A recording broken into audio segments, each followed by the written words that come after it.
se é de Deus, eu estou pronto a obedecer.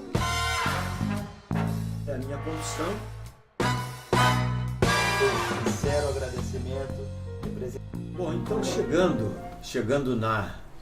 no endereço, na Via Polizunha 17, eu encontrei lá um grupo de irmãos que moravam naquele endereço e ali cultuavam a Deus, faziam cultos de estudo, de oração, sob a liderança do pastor Márcio Sebastião de Souza, hoje pastor Márcio. Aqueles irmãos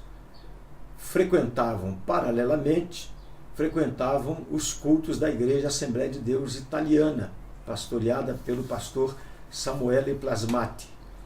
E o pastor Samuele, sensibilizado com a necessidade dos irmãos brasileiros terem o seu culto na sua própria língua, a língua portuguesa, ele então cedeu um horário, um espaço no templo da Igreja Assembleia de Deus Italiana, entregou as chaves do templo, isso é muito importante. Deus usou o pastor Samuele de uma forma extraordinária para o início dessa obra na Itália, um reconhecimento que jamais nós podemos nos esquecer e sermos gratos a Deus e à Assembleia de Deus Italiana e à pessoa do pastor Samuele. Então, os cultos sendo realizados lá, eu cheguei e me agreguei a esses irmãos. E dessa forma, então, o Senhor foi nos abençoando e o grupo foi tomando forma, foi crescendo, mais pessoas se agregando. E nós, então, sentimos a necessidade de darmos uma destinação mais séria àquele trabalho. Tivemos a ideia de convidar o pastor Nicodemos José Loureiro, pastor presidente da Assembleia de Deus em Volta Redonda, a igreja estabelecida na cidade da qual quase todos nós ali no grupo pertencíamos, e ele prontamente aceitou. Somente lembrando que isso foi no ano de 1992. 1992. Foi setembro de 1992. No mês de março de 1993, o pastor Nicodemos chega, então, à Itália para conhecer o desenvolver do trabalho que estava acontecendo entre os brasileiros.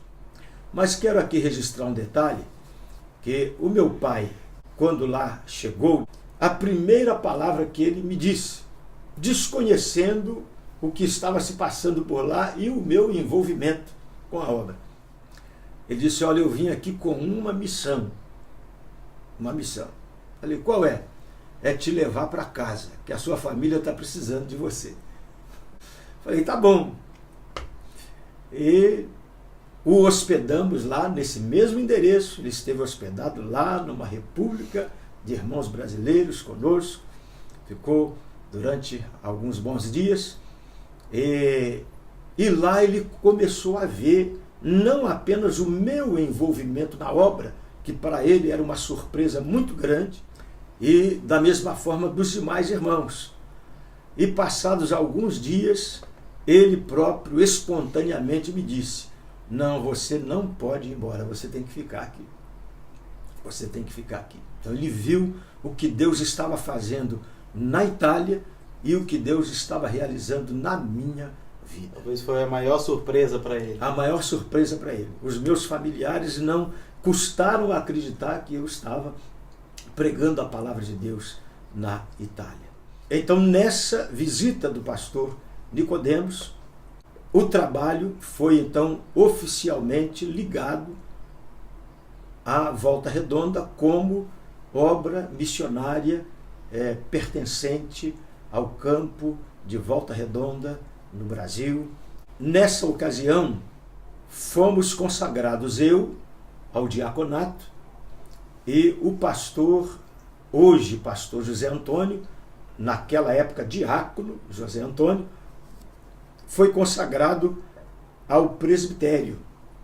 Nós dois fomos consagrados juntos. E eu tenho boas recordações, muito boas recordações daquele tempo, quando cantávamos juntos, fazíamos dueto, eu, pastor Zé Antônio. Fui muito estimulado por ele na obra e pelos demais irmãos que ali congregavam. Então, em razão do pastor, hoje pastor José Antônio, ser um obreiro de Volta Redonda, ele ficou então empossado provisoriamente como o dirigente do trabalho, até que Volta Redonda enviasse o missionário definitivo para assumir a obra. E isso aconteceu alguns meses depois, quando o pastor Celso Cortes e a sua família foram oficialmente enviados como missionários para a Itália. Na verdade, enviados como missionários para a Itália oficialmente foi pastor Celso Cortes. E Deus então começou a abrir as portas, a obra foi crescendo e sentimos necessidade de uma autonomia um pouco maior.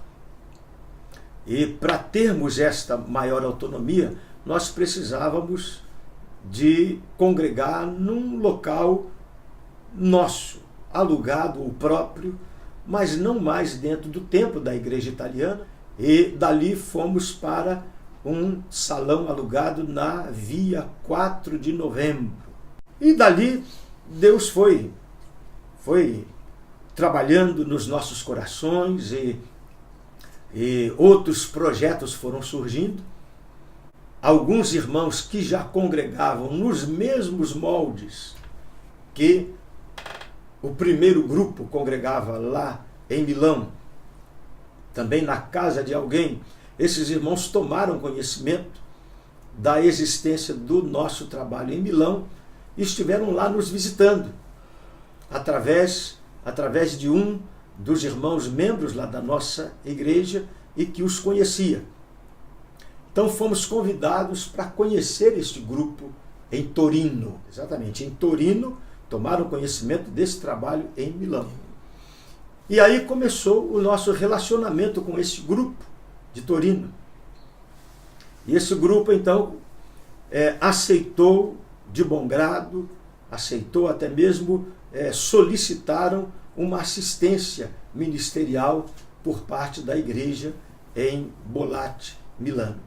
Então nós começamos a nos revezarmos a cada final de semana, ia um obreiro realizar os cultos lá, dirigir os cultos, até que um certo dia, numa reunião de ministério com os poucos obreiros que éramos, o pastor Celso Cortes, ele disse as seguintes palavras: irmãos, nós precisamos enviar um obreiro para Torino. Precisamos enviar um obreiro para Torino. Deus está nos abrindo uma porta em Torino e nós precisamos de um obreiro em Torino. E o pastor Celso então olha para mim na reunião, eu, um diácono com pouca experiência, olha para mim, pergunta: então, irmão Davi, o que o irmão me diz? Falei: se é de Deus, eu estou pronto a obedecer. E assim nós deixamos o nosso trabalho material ali em Milano, né? E nos mudamos para Torino, fomos morar na casa do hoje pastor Lucídio e irmã Delma. Então a história do senhor, ela vai se transferir de Bollate, Milano, para Torino, onde o ministério vai ser desenvolvido agora então na cidade de Torino, a mais ou menos 120 quilômetros de Bollate. Exatamente assim. E lá em Torino, nós congregávamos na igreja, no templo da igreja valdesa, dos valdenses, que também nos cediam 2 dias na semana para nós ali congregarmos. Chegamos lá em 95, no início de 95. E ali permanecemos, eu e a minha família, nos transferimos para lá. Agora eu quero voltar um pouquinho atrás para registrar uma coisa importante. É que quando eu informei a minha esposa que eu não voltaria mais para o Brasil, eu iria sim, retornaria ao Brasil para uma visita, mas depois estaria de volta à Itália. Quando eu cheguei ao Brasil, 6 meses, longe da família, cheguei ao Brasil, ela me contou um sonho que ela teve, um sonho que Deus deu a ela, em que ela estava debruçada na janela de nossa casa, em Volta Redonda, e de repente a nossa casa foi arrancada do solo. Ela debruçada na janela, a casa foi arrancada do solo, foi levantada e de repente ela foi depositada, foi jogada no solo da Itália. Pum! A casa caiu na Itália. E ela olhou para o céu no sonho e viu a bandeira do Brasil se distanciando no horizonte. Enquanto o senhor trabalhava na obra lá, Deus estava trabalhando no coração da família aqui no Brasil.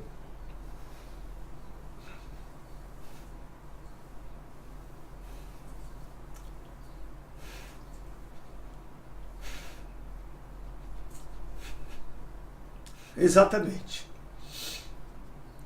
Me desculpe, mas não tem como não me emocionar em ver o cuidado de Deus quando Ele tem um propósito firme para com alguém. Esse propósito de Deus, ele se estende à família. E o Senhor vai confirmando a sua vontade e os seus propósitos através desses sinais, não é mesmo? Então a minha família foi para o Brasil, aliás, a família foi para a Itália, mas estiveram aqui no Brasil ainda me aguardando por 1 ano e 3 meses. 1 ano e 3 meses, eu sozinho na Itália e a família sozinha aqui no Brasil. Somente lembrando, pastor, que 25 anos atrás não tinha a facilidade que nós temos hoje. Hoje, por exemplo, redes sociais, através de telefone, tem uma facilidade muito grande de contato. Naquela época, essa distância era ainda maior.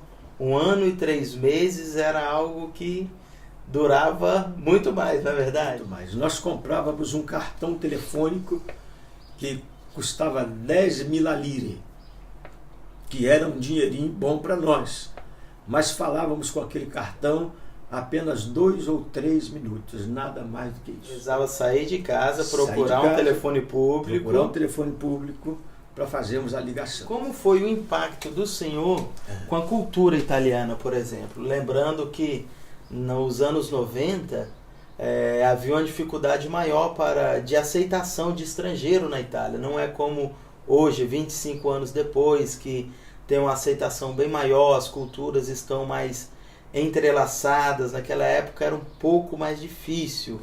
Como foi essa chegada do Senhor com a cultura, falando da vida pessoal do Senhor? Com certeza, os brasileiros, apesar de desfrutarem de uma certa simpatia dos italianos, mas estrangeiros, o estrangeiro é sempre estrangeiro.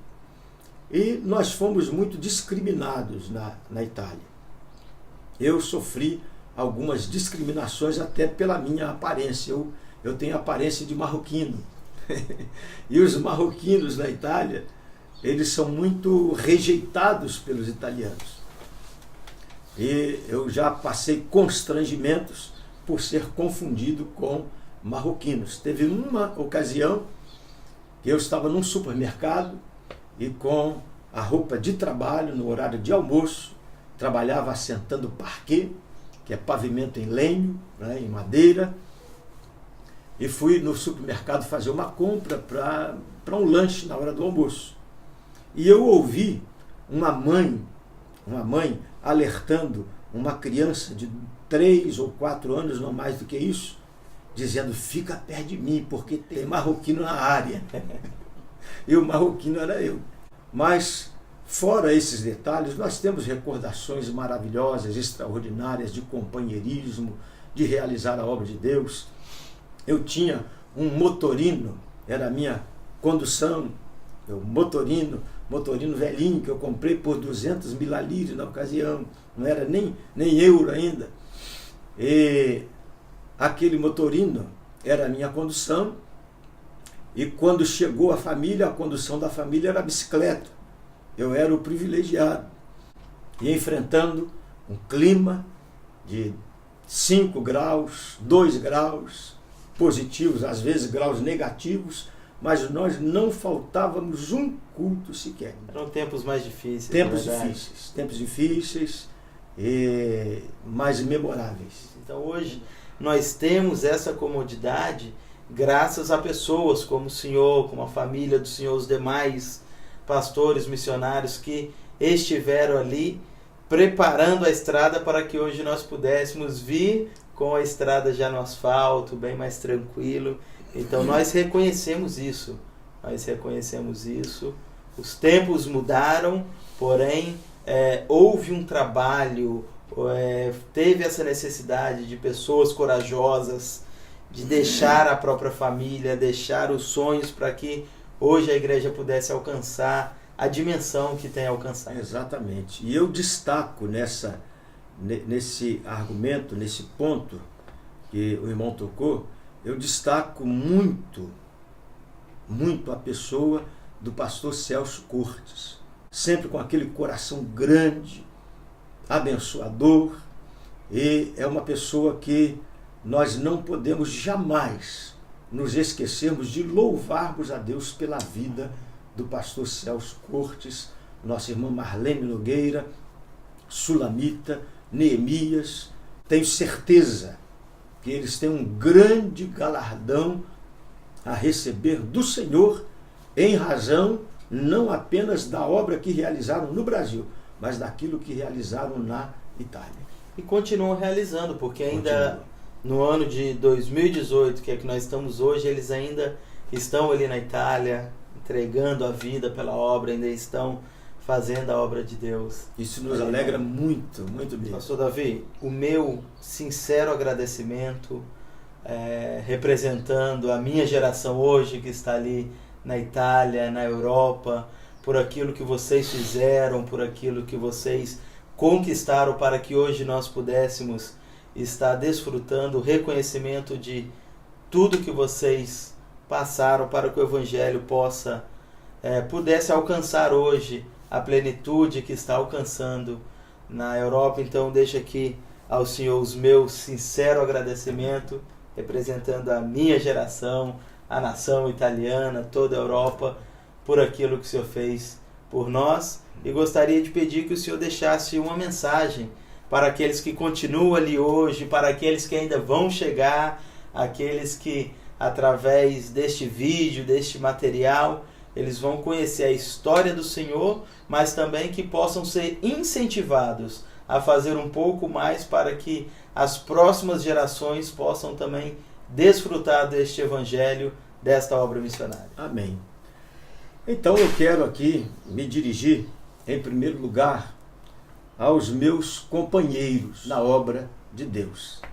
Dentre eles está presente aqui conosco, o pastor Ademar, que está aqui na retaguarda. Trago no meu coração lembranças inapagáveis daqueles bons, difíceis, mas bons tempos em que o Senhor nos usou para que fosse implantada esta obra que desfruta de pleno progresso hoje. E para vocês que ainda permanecem aí na Itália, os meus parabéns. Deus continue fortalecendo os irmãos. Eu sei que não é fácil. Eu sei que a necessidade, a saudade que nós temos da nossa terra natal, às vezes o desejo de estarmos no nosso próprio país realizando a obra de Deus, é algo que pulsa muito forte no nosso coração. Eu digo isso com experiência própria, mas os irmãos estão aí ainda até hoje porque têm um compromisso com Deus e sabem que não chegou o vosso tempo do retorno. Então permaneçam com a vossa mão firme no arado, resistindo todas as intempéries, todas as adversidades, a que estão sujeitos, mas vale a pena. Vale a pena nós conferirmos o passado e o compararmos com o presente e glorificarmos o nome do Senhor nosso Deus. E para você que chegou, está chegando agora, para a nova geração de irmãos, de jovens, de obreiros, peçam a Deus, se ponham nas mãos do Senhor como voluntários, para que vocês deem continuidade a esta obra. Isso não é fruto de pensamento humano, não é fruto de projeto humano. Foi um projeto de Deus que teve o seu início, está tendo a sua continuidade e só finalizará no dia da vinda de Jesus, o nosso Senhor. Que Deus a todos abençoe, em nome de Jesus, e os meus agradecimentos ao irmão Samuel por essa oportunidade de me expressar.